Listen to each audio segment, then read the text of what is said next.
Welcome back, everybody, to another episode of The Decision Hour. I am your host, Adam Bird, and I have a great episode lined up for you today. We're going to talk to this young lady. She's an author, veteran, and she's written several books, and we'll get into that here in just a moment. But without further ado, Betsy Ross. Betsy, how are you? I'm good. How are you? I'm good. I appreciate you taking time to come on the show. We were introduced. So a little backstory. I'm going to throw myself under the bus here, folks, because it's something I have to do, and it was very humbling to me this morning. We were introduced through another podcast that's on the HMG network. Shad Turner had introduced us a couple years ago, actually, and we kind of reached out, and then I let it fall off the cliff. Not directly on purpose. It was one of those things that happened, and I had to apologize and humble myself this morning because that stuff happens. But I am super stoked because I've looked at the series that the books that she's written, and we're going to talk about that a little bit today. But before we get into that, let's find out who you are for the listeners out there. Tell us a little bit about yourself. Well, I am actually a medical lab tech. I do work that full time, plus a mother of three.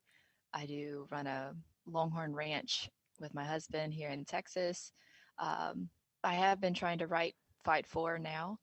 I started the Fight series back in 2017, so that's kind of been an ongoing therapeutic, but also kind of eye-opening experience altogether, meeting new veterans and whatnot. So I guess life is just pretty crazy.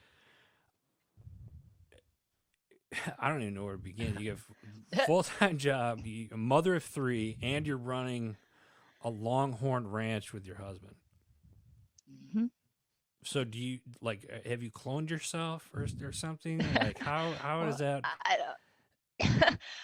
don't, I don't know. I guess a jack of all trades. I did just recently graduate from the University of Southern Mississippi with my bachelor's in business. Nice. Um, so I've got technically a variety of certifications and degrees. I just like to learn new things. I like to, even though I do have a lot of anxiety and I am an introvert, I do like meeting new people, but I love meeting new experiences because those also bring new people with different backgrounds. And there's just so much information out there. I mean, internet's kind of whatever. I don't know. I get bored when I just do Google searches. I want to hear it from the people, from Yes. that country or from that background.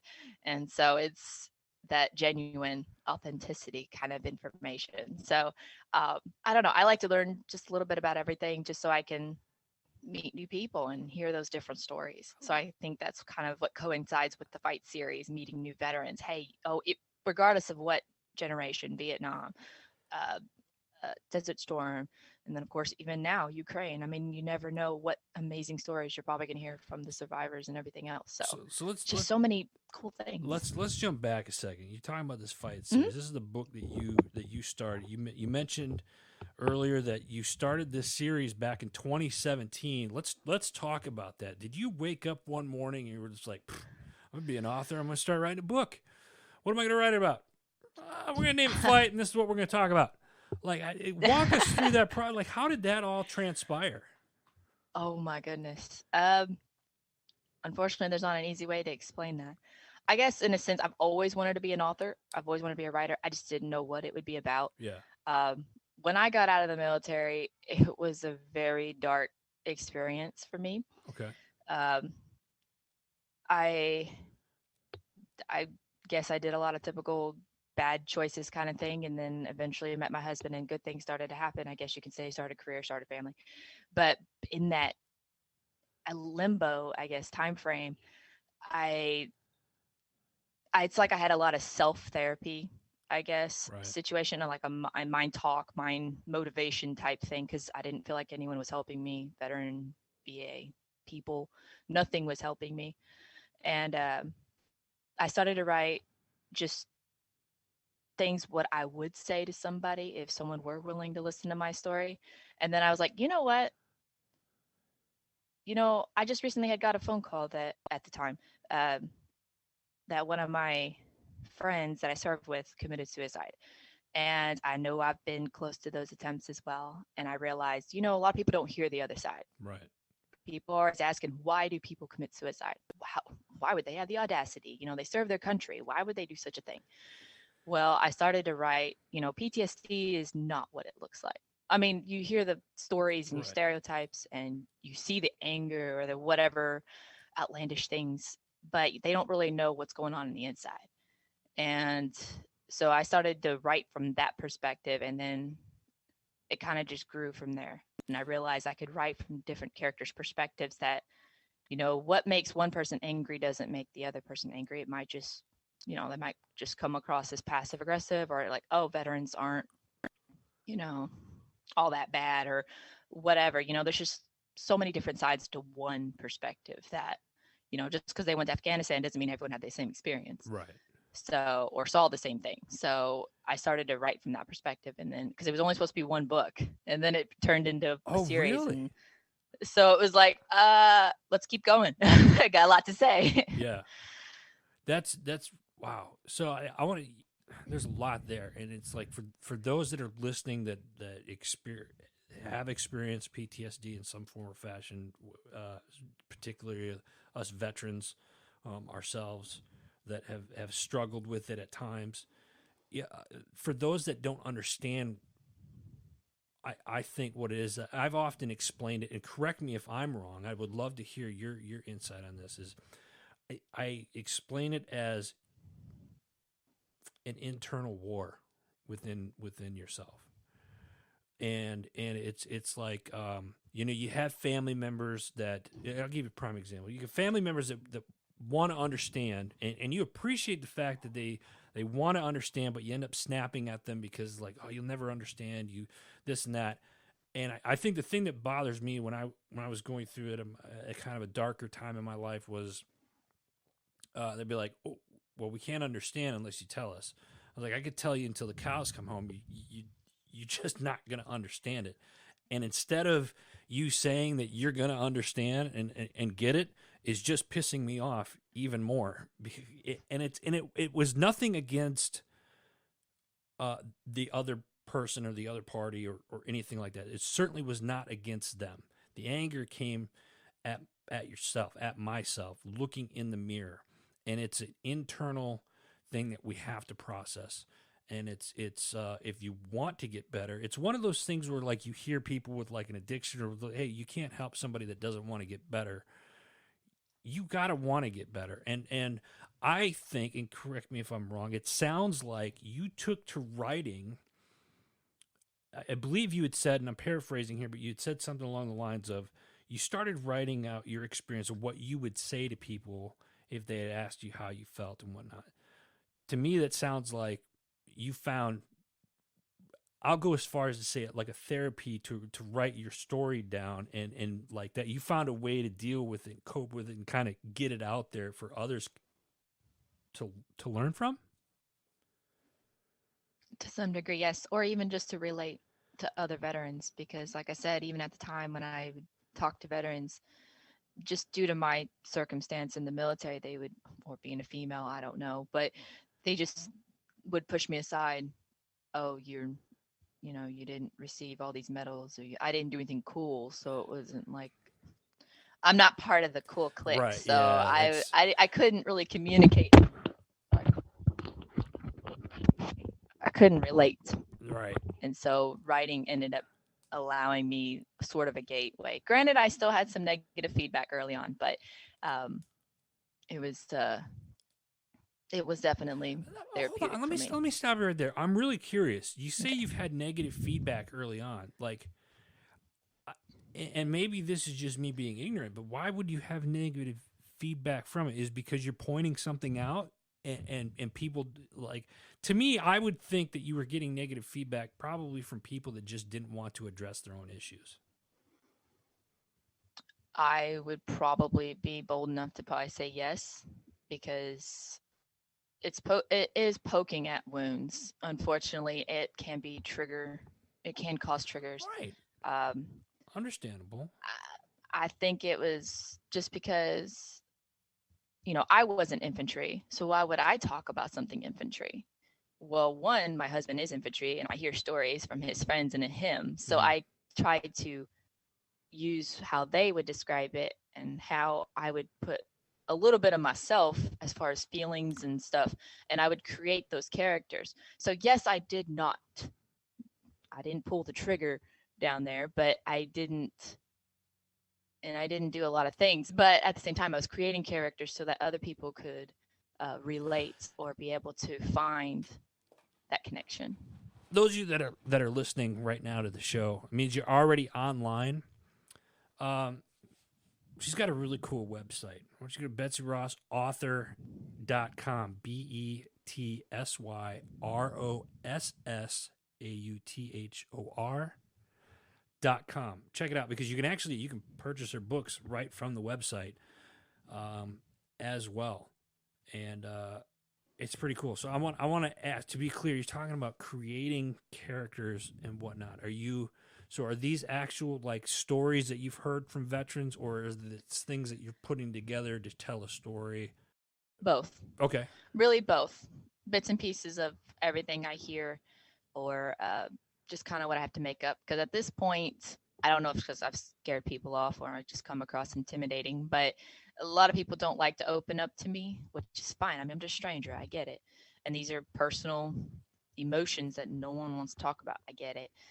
But um, it's the raw and real that people really need to accept are happening. That's why suicide is happening. That's why Right. veterans are becoming homeless or getting addicted to drugs or just doing stupid stuff out there because no one understands their pain. And we'll never understand, get it. But until people realize that emotions are real, we are humans. We're going to react on emotions no matter what. And some of us do get lost in our minds. We're losing those internal wars to ourselves and those demons that we cannot shake off because when we close our eyes, we see it, we still feel it, we still smell it, we still, all of our senses are very real, and our mind is an amazing organ. And unfortunately, it's smart and tries to protect itself, but at the same time, we have no outlets. We feel like we have no outlets Right. because we just want to go shooting again. We want to go do what we used to be doing. But realistically, if we were doing that, we would just be opening up those wounds again. Right. I never looked at it that way. I oftentimes thought that, where I was like, man, it was a lot easier just being downrange or just doing something that you just like, because you had like a routine. It was like, constantly, you're like, I'd rather do that than sit here and pay bills or, go get groceries or just some like everyday, stuff. It was like, and you think about it, like, wait a minute, like I said it out loud once. I'll never forget this. It was like, I came back from my deployment and this was late 03, and they were like, you would rather be downrange than at home? I was like, absolutely. And I was like, shit's easier there. Like, you don't know what's happening. The adrenaline's there. Like here, it's like you get up, I got to pay a bill or I got to pay the mortgage. I got to do this. I got to do that. And it was like, there's just a lot of uncertainty and it's uncomfortable. I'd rather be uncomfortable over there with the adrenaline going. And it's kind of like an adrenaline high as I explained it. I want to ask you a question. Fight. Why fight? Where did that come? Fight. I mean, I can kind of, but I want to hear from you. All right. Well, I did actually struggle with a title of it at first, but I realized what the general synopsis was. Well, we all have a fight and we need to keep fighting that fight, whatever it is. So that's where the hashtag fight came in. Of course, at first got a lot of backlash, that I was promoting to fight. Like, you need to go fight somebody or something. It's like, no, you need to fight your mental health fight, not physically go out and fight somebody, just because Facebook didn't appreciate that I was promoting violence. So it took me a long time to actually stick with a page title or anything, or any social media, Twitter and whatnot. I thought I was promoting violence. So I was like, no, mental health, hashtag mental health. Yeah, there you go. What no. out of the books that you've written so far, what's been the hardest? What's been the hardest one? Really fight one, because that's when I really started poking at my own wounds. And I actually made myself cry after I reread it. When I put it all together, I made myself cry. I was like, wow. And but it was my own writing, so I'm biased. But it was I have had a few readers tell me, hey, it saved my marriage. I didn't know what to say. I gave it to my spouse. They understood, and so it saved their marriage. And to me, that was like, well, you know what? If no one else likes it, everything else is worth it Right. because that's amazing. And there were some people that I've had say that, I actually thought about ending it tonight, read your book, and they changed their mind. So I have heard good feedback. It's just hard to get more of that insight, but it is a kind of a dark topic, and I get it. It's realistic fiction. It's meant to be relatable. It's meant to see it from that character's perspective. It's meant to make you feel it so that you realize, you know what? There's a lot of people going down that dark hole alone, and the emotion that reader's feeling needs to be like, they don't need to be fighting these feelings alone. Right. Yeah, I like that. And that's kind of the impact I kind of want. It's like educational at the same time, letting other people. We get to that point where it's like we feel alone, and if we hear it from somebody else or can relate, hear somebody else's story, you realize, oh, wait a minute, I'm not alone. And you're not. And that's why I think this is such an incredible series, because the words that you put in here and the experiences with the characters and stuff that you give off, it pulls at people's heartstrings. Your words create an emotional reaction to people, and you paint a very, I'll say, very vivid picture in this, and that I feel it's necessary for one that might not understand what somebody's going through and can realize, well, how can I help people? But at the same time, for those that have experienced it, it may, as you said, trigger something to begin with, but and we say trigger like it's a bad thing. It doesn't have to be necessarily. It could be a sense like, hey, it triggered it and it made me realize that I need to make a change for the better. So, absolutely. Yeah, hats off to you, girl. These are pretty. I appreciate it. Pretty incredible. What's next for you? Hopefully finish Fight 4. It's supposed to be the last book of the series, and then I'm hoping I will combine the series into one book. I broke them up now. A lot of people have asked, why would I write them so short right now? Well, because they are trigger. There's a lot of trigger warning in them. Right. Because I do have people who can only read literally one page at a time, and that's perfectly fine. But I know a lot of people who do prefer bigger books, and so if I combine it, everyone's happy in that aspect. But I can understand it can definitely be dark. No one wants to have a good day and then go pick up Fight. It's not necessarily something I can promote. It's been very hard to promote the series, especially around the holidays, because holidays, especially Christmas, it's a very lonely holiday for a lot of people, and it's hard to promote like, hey, go buy Fight. Right. And then have like a trigger issue. So it's like, I don't know how to promote such a topic. I think other than to fellow veterans. Yeah. And then some veterans don't want to talk about it. So right, and that's catch-22. Understandable, but at the same time, I look at it like it's got to start with a mindset. The stories that you're telling are real life stories. It's happened to people.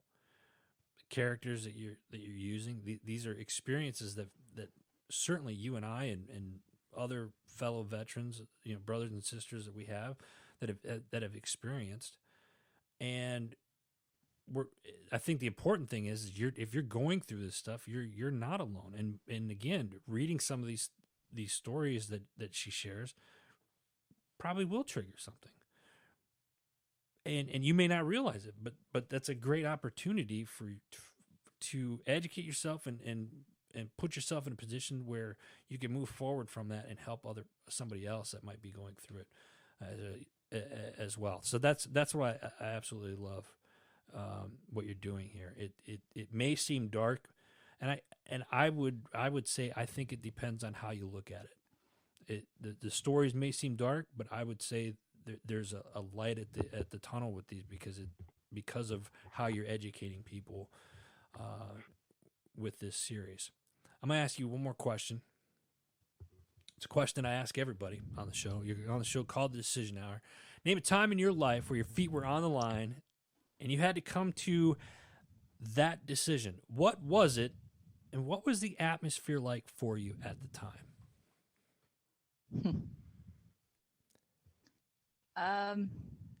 I guess one of them is, um, since we're talking about fight, uh, leaving my first marriage. It was very dark. Yeah. He was not good to me. And I think that's where, if you've read the fight series, you'll definitely read a lot of those emotions that were tangled up with that. And honestly, if you are unhappy, even if it's a friendship, if you're just miserable and you feel like you just can't live without them, but yet want to get away with them, it's probably not a healthy relationship of any kind, especially a marriage. And so it was a horrendously dark time. But of course, it taught me a lot about how to either deal with my own emotions, but also how to say no, how to walk away, even when you think the whole world is just crumbling. Um, but you are able to pick yourself up. That it's okay to start over. And so that's, again, Fight series kind of really helped me relate with, I guess, find words to those emotions, but also how to put it all together, because I just felt like I was just, broken. No one could understand me because he belittled me. I was too stupid to do anything. I was, you know, he really put me down. So if anyone ever makes you feel that way, you need to get away from those type of people, because life is good. People are good. You just got to get away from those negative people. Absolutely. Couldn't agree more with you.